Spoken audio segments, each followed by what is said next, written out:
Election denier Tina Peters now shares a title with former President Donald Trump, convicted felon.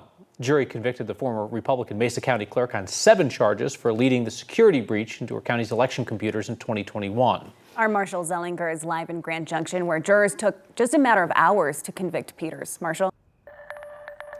Angeline and Kyle, for a moment this afternoon, it looked like this could be some long deliberations from the jury. About 3 hours in, they asked the judge if they could leave any of the 10 counts blank or if that would mean a hung jury. The judge replied that you can't leave any of them blank, and about less than an hour later, the jury convicted Peters on 7 of the 10 counts. And while Peters didn't seem to react when the verdict was read, she did leave court with tears in her eyes.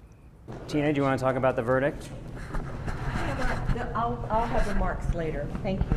Protected by about a dozen people, now convicted Republican former Mesa County Clerk Tina Peters left court this evening after she was found guilty on 7 of 10 counts from a 2021 security breach of her election equipment. We, the jury, find the defendant Tina Peters guilty of count number 1, attempt to influence a public servant. That was the first of 7 guilty verdicts for Peters, 4 of them felonies. They all come with different sentence guidelines. 3 of them have 2 to 6 year sentences. In all, she could face between almost 8 to 22 years in prison. The jury found Peters not guilty on 3 counts, including identity theft and criminal impersonation of Jerry Wood. The ones that she was found not guilty on were the ones that related directly to me. That was a little disappointing. Wood, a software engineer, agreed to do IT consulting for Peters. He testified against her in the trial. It was his name, background check, and access badge that was used to help someone else make a copy of an election computer hard drive.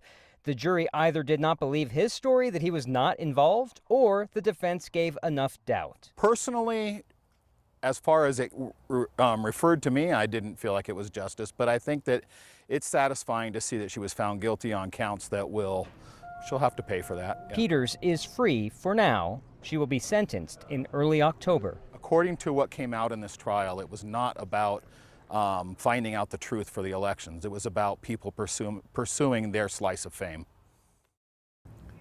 Safety and security, a big issue around this trial, so I briefly want to talk about the security. When the verdict was read, I saw several Mesa County Sheriff's deputies in the courtroom. Backed by Jerry Wood, he appeared to have a plainclothes law enforcement officer with him, and I never saw the prosecutors leave, including Republican District Attorney Dan Rubenstein from this area in Mesa County.